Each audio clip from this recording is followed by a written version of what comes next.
വരുന്നത് ഇസ്ലാമിക പ്രബോധനത്തെ ഇത്തരം തലങ്ങളിലേക്ക് വഴിതിരിച്ചു വിടപ്പെടുന്നത് കാണുമ്പോ വേദനയാണ്.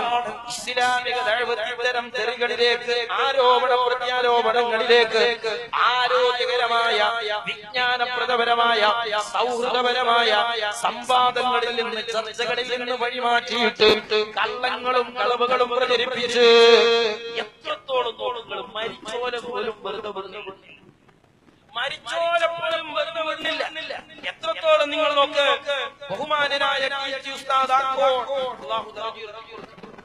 വഫാത്തായി പോയ ഒരു മുഅ്മിനായ മനുഷ്യനെ, അത് ആലിമാകണമെന്നില്ല, ആ മുഅ്മിനായ മനുഷ്യനെ പോലും ഒരു ഖുറൂ മഹാസിന മൗതാകും ഖാല റസൂലുള്ളാഹി സല്ലല്ലാഹു അലൈഹി വസല്ലം തങ്ങൾ പറയുന്നത്, മരിച്ച മനുഷ്യന്റെ നന്മയെ പറയാൻ പാടുള്ളൂ. അതും മുസ്ലിമീങ്ങളിൽ മാത്രമല്ല, ആ മുസ്ലിങ്ങൾ പോലും അങ്ങനെയല്ലേ. മരിച്ച നായനാരെ പറ്റി മാണ്ടാത്തരം കെ കരുണാകരൻ പറഞ്ഞത് നിങ്ങൾ കേട്ടു. മരിച്ച കെ കരുണാകരനെ കുറിച്ച് മാണ്ടാത്തരം പറഞ്ഞത് അച്യുതാനന്ദനെ നമ്മൾ കേട്ടുകണോ? മതമില്ലാത്ത, ഇസ്ലാമില്ലാത്ത മനുഷ്യർ പോലും സ്വീകരിക്കുന്ന മര്യാദയാണത്. ആ മര്യാദ പോലും മതഭേദയിൽ നിന്ന് വലിച്ചെറിഞ്ഞത് ആർക്ക് വേണ്ടിയാ? നോക്കൂ നിങ്ങള് DC ഉസ്താദിനെ കുറിച്ച് പറയുന്ന അള്ളാഹുവിന്റെ പരിശുദ്ധമായ ദീനിന്റെ പ്രചരണത്തിന് വേണ്ടി സമസ്ത കേരള ജംഇയ്യത്തുൽ ഉലമ രൂപീകരിച്ചതിന് ശേഷം ആരൊക്കെ വാക്കുകൊണ്ടോ പ്രവർത്തനങ്ങളെ കൊണ്ടോ അല്ലാത്ത നിലക്കോ ഈ സംഘടനയെ വേദനിപ്പിച്ചിട്ടുണ്ടോ അവര് മുഴുവനും 10 മടങ്ങ് ശക്തിയോടുകൂടെ ഒന്നല്ലെങ്കിൽ രണ്ടായിട്ടും ഒരിക്കലല്ലെങ്കിൽ പിന്നൊരിക്കലായിട്ട് അനുഭവിച്ചിട്ടുണ്ട് എന്നത് സമസ്തയുടെ കഴിഞ്ഞുപോയ ചരിത്രങ്ങൾ നമ്മൾ കണ്ടുകൊണ്ടിരിക്കുന്നതാണ്. എങ്കിൽ നൗഷാദ് ബാക്കവി എന്ന് പറയുന്ന ഒരു പണ്ഡിത സഭന്റെ നേതാവ് മലബാറിലെ മുസ്ലിമീങ്ങളെ മുഴുവനും വർഗീയവാദികളും ഭീകരവാദികളുമാക്കി ചിത്രീകരിക്കുന്ന രീതിയിൽ പ്രസംഗിച്ചിട്ട് ഒരു ആണിനോടോ ഒരു പെണ്ണിനോടോ മാത്രമല്ല, മാന്യതയും മര്യാദയുമുള്ള മലപ്പുറത്തെ മുഴുവൻ മനുഷ്യരോടും മൂപ്പർക്ക് പച്ചയായി മാപ്പ് ചോദിക്കേണ്ടി വന്നത്. ഒരാളിനോടോ ഒരു പെണ്ണിനോടോ മാപ്പ് ചോദിച്ചത് സഹോദരന്മാരെ സമസ്തന്റെ കുറ്റക്കേടാണെങ്കിൽ നാട്ടുകാരോട് മൊത്തം മാപ്പ് ചോദിച്ച നൗഷാദ് ബാക്കവിക്ക് എന്തിന്റെ കുറ്റക്കേടേക്കാരെ സമസ്തക്കെതിരെ ആദ്യമായി കേസ് കൊടുത്തൊരു മനുഷ്യൻ മലപ്പുറം ജില്ലയിലെ വാഴക്കാടിനടുത്ത ആക്കോടി എന്ന് പറയുന്ന പ്രദേശത്തുള്ള ഒരു മനുഷ്യനാണ് TC മുഹമ്മദ് മുസ്ലിയാർ. അല്ലാഹു കൊടുക്കട്ടെ, അല്ലാഹുവേ നീ ഖബർ വിശാലമാക്കി കൊടുക്കണേ റഹ്മാനേ. സമസ്തക്ക് ആദ്യം കേസ് കൊടുത്താണ്. അയാൾ മരിച്ചത് കക്കൂസെന്നാണ്. കക്കൂസ് ഏതായാലും നല്ല സ്ഥലം എന്നല്ല എന്നുള്ളത് ഇത്തിഫാക്കല്ലേ? നിങ്ങളൊന്ന് ആലോചിച്ച് നോക്കൂ സുഹൃത്തുക്കളെ, DC ഉസ്താദിന്റെ ഖാദിമായിരുന്നു ഇയാൾ. എന്തായാലും DC ഉസ്താദ് വഫാത്താകുമ്പോ മൂപ്പരെ ഭാര്യ മക്കളല്ലേ വീട്ടിലുണ്ടാകുക, അല്ലെങ്കിൽ ഇവരെ ആദരിക്കുകയും ബഹുമാനിക്കുകയും ചെയ്യുന്ന അയൽവാസികളല്ലേ ഉണ്ടാകുക. DC ഉസ്താദിന്റെ വീട്ടിൽ പോയി നിങ്ങൾക്ക് തന്നെ കേസ് കൊടുത്ത് എസ്ഐക്കാര് പോയി ജീവിക്കാന്ന് ഉറപ്പല്ലേ? പിന്നെ ആരാണ് ഈ വിവരം നിങ്ങൾക്ക് തന്നത്? എന്ത് തെളിവിന്റെ അടിസ്ഥാനത്തിലാ മരിച്ച ഒരു മുഅ്മിനായ മനുഷ്യനെ, ഒരാലിമായ മനുഷ്യനെ, നൂറുകണക്കിന് ആലിമീങ്ങളെ തപസ്സിരുന്ന് ദർസ് നടത്തി കൊടുത്തു ഉമ്മത്തിന് വാർത്തെടുത്ത ഒരു പണ്ഡിതനെ മരണത്തിൽ പോലും വൃത്തികെട്ട ആരോപണം ഉന്നയിക്കുന്നത് എന്നത് തെളിവിന്റെ പിൻബലത്തില. കക്കൂസിനയാൾ മരിച്ചത് സമയം കുറെ കഴിഞ്ഞിട്ട് മയ്യത്ത് ആളെ കാണാതെ പോയി നോക്കുമ്പോ കക്കൂസിൽ കടന്നിട്ട് തീട്ടത്തിനൊന്നാല് താടി പെരണ്ട് കിടക്കാണ് ഈ മനുഷ്യൻ.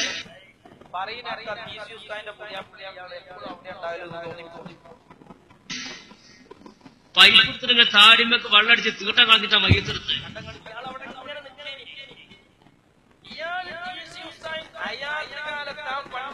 ചങ്ങാതി കണ്ടുക്കണോന്നെ അല്ലാഹു ആ മനുഷ്യൻ ഇത് ഏത് സംസ്കാരമാണ്, ഇതേതൊരു നിലപാടാണ്, ഇതെന്തൊരു സംസ്കാരമാണ്, ഇതേതൊരു ദീനാ? ചോദിക്കട്ടെ, ഒരു മുസ്ലിമായ മനുഷ്യൻ, ഒരു മുഅ്മിനായ മനുഷ്യൻ മരിച്ചാൽ വല്ല മോശപ്പെട്ടത് കണ്ടാൽ പോലും ഇങ്ങനെ ഒരാളോടെന്നല്ല, മയ്യത്ത് കുളിപ്പിക്കുന്ന ഒരു മനുഷ്യൻ, ഒരു മുഅ്മിനായ മനുഷ്യന്റെ ജീവിതത്തിൽ എന്തെങ്കിലും വിഷമമുള്ളത് കണ്ടാൽ അത് പറയുന്നതിന്റെ ഹുക്കം എന്താണ് മുസ്ലിംമാരെ? അതൊരാളോട് എന്നല്ല, എന്നല്ല, മൈക്ക് കെട്ടി പ്രസംഗിച്ച് യൂട്യൂബുകളിലൂടെ പ്രചരിപ്പിച്ച് ഒരു വട്ടമല്ല രണ്ട് വട്ടമല്ല ആവർത്തിച്ച് നിങ്ങളതും പറഞ്ഞു നടക്കുന്നത് മതമാണോ മുസ്ലിമീങ്ങളെ? സുന്നത്ത് ജമാഅത്താണോ മുസ്ലിമീങ്ങളെ? ഓ മുസ്ലിം ചെറുപ്പക്കാരെ, ഈ തലപ്പാവുധാരികൾ നിങ്ങളെ കൊണ്ടുപോകുന്നത് എവിടേക്കാ? ഇവർ നിങ്ങളെ എത്തിക്കുന്നത് ഏത് ഗർത്തത്തിലേക്കാ? നെഞ്ഞത്ത് കൈവച്ചുകൊണ്ട് ചിന്തിച്ചോ. സമസ്തക്കെതിരെ ആദ്യം കേസ് കൊടുത്ത മനുഷ്യന്റെ മരണം അങ്ങനെയാണ്. കേസിന്റെ കൂട്ടക്കൊന്നും ഞാനിപ്പോ പോകുന്നില്ല. അതിലേക്ക് ഞാൻ വിശദമായി സമയപരിമിതി കൊണ്ടും പലപ്പോഴും പറഞ്ഞതുകൊണ്ടും നിങ്ങൾ കേട്ടത് കൊണ്ടും പോകുന്നില്ല. പക്ഷേ സുഹൃത്തുക്കളെ, എന്നാൽ നിങ്ങൾ നോക്ക്, ഇവരുടെ സമസ്തയുടെ ഒരു നേതാവ്, മംഗലാപുരത്തെ ധാരാളം ഇവരുടെ മഹല്ലത്തിന്റെ ഒരു കാളി, അതാ സുഹൃത്തുക്കളെ രാത്രി വീട്ടിൽ കിടന്നുറങ്ങിയതാണ്. നേരം പുലരുമ്പോൾ അദ്ദേഹം തൊട്ടടുത്തുള്ള കടലിൽ മരിച്ചു മലർന്ന് കവിഴ്ന്നു കിടക്കുകയാണ്. ആ മരണത്തെ കുറിച്ച് തൊട്ടടുത്ത ദിവസം SKSSFുകാര് പ്രസ്താവന ഇറക്കുകയാണ്. ആ കാളിയാര് കൊല ചെയ്യപ്പെട്ടതാണ്. ഞങ്ങളതിനെ എതിർക്കുന്നില്ല. പക്ഷേ ഈ രാജ്യത്തെ ലോക്കൽ പോലീസ് അന്വേഷിച്ചു, വിവിധ ഏജൻസികൾ അന്വേഷിച്ചു, CBI അന്വേഷിച്ചു. അവസാനം ആ ഏജൻസികളെല്ലാം പറഞ്ഞത് മഹാനവറുകൾ ആത്മഹത്യ ചെയ്തതെന്നാണ്. ഭൗതികമായ തെളിവുകളും രേഖകളും നമ്മുടെ മുന്നിലുണ്ട്. ഇന്ന് വരെ നമ്മുടെ നാക്കുകൊണ്ട് ഒരാളിമായ മനുഷ്യൻ മരണപ്പെട്ടത് ആത്മഹത്യ ചെയ്തിട്ടാണ്. കുഫ്രിയത്തല്ലേ ആത്മഹത്യ എന്ന് പറയുന്നത്?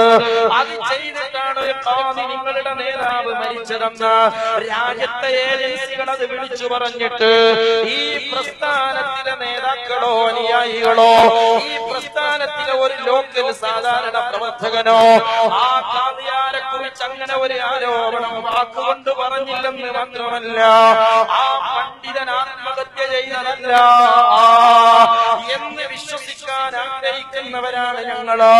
അല്ലാഹു അദ്ദേഹത്തിന് മഗ്ഫിറത്ത് നൽകട്ടെ. അല്ലാഹു അദ്ദേഹത്തിന്റെ ഖബർ സന്തോഷമാക്കട്ടെ. അദ്ദേഹം ആത്മഹത്യ ചെയ്തതാണ്. അത് മുഖങ്ങളിലാണ്.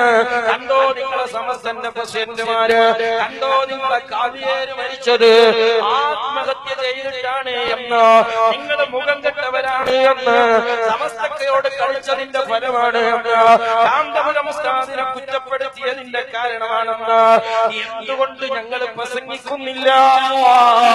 എന്തുകൊണ്ട് ഞങ്ങൾ പ്രചരിപ്പിക്കുന്നില്ല? ഞങ്ങൾക്ക് മതം പഠിപ്പിച്ചു തന്ന മതപാഠശാലയിലെ ഉസ്താദുമാർ, ഞങ്ങൾക്ക് പള്ളി ദർശനിൽ നിന്ന് മതം പഠിപ്പിച്ച ഉസ്താദുമാർ, ഞങ്ങൾക്ക് സഖാഫത്തിന്റെ സനതുണ്ടെന്ന് ഞങ്ങളെ പഠിപ്പിച്ചു വിട്ട മഹാനായ കാന്തപുരം ഉസ്താദ് അടക്കം ഹയാത്തിലുള്ള ഉലമാക്കളോ, ഉസ്താദ് ചെറുസോർ ഉസ്താദ് അടക്കം മിമ്മിച്ചാൽ ഉസ്താദ് അടക്കമുള്ള വഫാത്തായി പോയ ഉലമാക്കളോ, ഞങ്ങളെ പഠിപ്പിച്ച മതമതല്ല. ഞങ്ങൾ പ്രവർത്തിക്കുന്ന പ്രസ്ഥാനങ്ങളോ ഞങ്ങളെ സംസ്കരിച്ചെടുക്കാനുള്ള സംവിധാനങ്ങളാണ്, ഞങ്ങളെ ദീനിൽ നിലനിർത്താനുള്ള സംവിധാനങ്ങളാണ്. അത് ഞങ്ങളെ അത്തരം വൃത്തികേട് പഠിപ്പിച്ചിട്ടില്ല. എന്നെ കേൾക്കുന്ന മുസ്ലിമീങ്ങളോട് സ്നേഹത്തോടെ ഓർമ്മപ്പെടുത്തട്ടെ ചെറുപ്പക്കാരാ, സന്തോഷത്തോടെ നിങ്ങളെ ഓർമ്മപ്പെടുത്തട്ടെ. പരിശുദ്ധമായ റമദാനാണ് വരുന്നത്.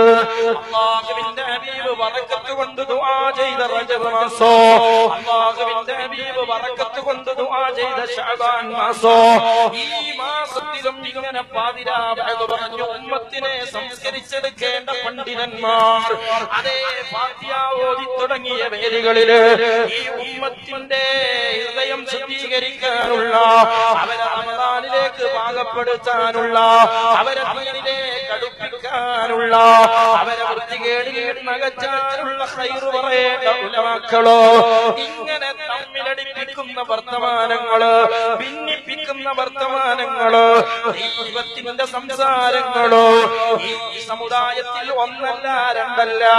ഇവിടെ നിഷ്പക്ഷമായുള്ള മുസ്ലിമീങ്ങളോട് ചോദിക്കട്ടെ, എത്ര ദിവസങ്ങളിൽ ഇങ്ങനെ പണ്ഡിത മാംസം ഭക്ഷിക്കുന്ന പ്രഭാഷണം ഇവിടെ നടന്നിട്ടില്ലേ?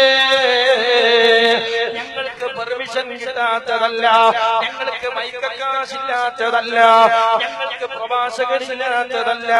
പക്ഷേ ഞങ്ങളെ പ്രവർത്തനം ദീനിന്റെ പക്ഷത്തു നിന്നാകണോ, ഞങ്ങളെ പ്രവർത്തനങ്ങൾ റബ്ബ് പൊരുത്തപ്പെടുന്നതാകണോ, ഞങ്ങളെ കർമ്മങ്ങൾ റബ്ബ് സ്വീകരിക്കുന്നതാകണോ. ആ റമദാനിലേക്ക് എന്റെ മുസ്ലിമീങ്ങളെ നമ്മൾ സന്നദ്ധരാവുക. റജബ് ശഅബാനിന്റെ മാസങ്ങളിൽ അല്ലാഹു ബറക്കത്ത് നൽകിയ കൂട്ടത്തില് അല്ലാഹു നമ്മളെയും ദുആ കൊണ്ട് കടപ്പെട്ടവരെയും ഉൾപ്പെടുത്തി